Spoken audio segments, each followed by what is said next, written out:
Okay, just filming a cold start video here. I didn't think anybody needed a 2-minute video of me taking the car cover off. But just take the car cover off here and pop the hood so you can see that the car is cold.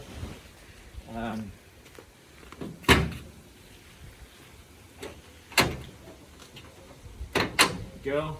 And you'll see I'll put my hand on the exhaust manifold here. Holding on the exhaust manifold. Car is cold, okay? All right, so unlock it. I probably should have done that first too.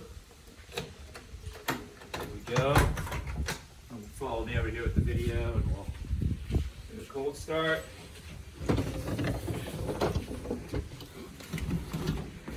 Couple taps on the gas pedal. And there we go. Starts right up. Good. You can see the temperature gauge here. If I point right here, as you can see, the car is cold. Battery is good. Nice smooth idle. And then that's just me hitting the gas pedal there. All right, great.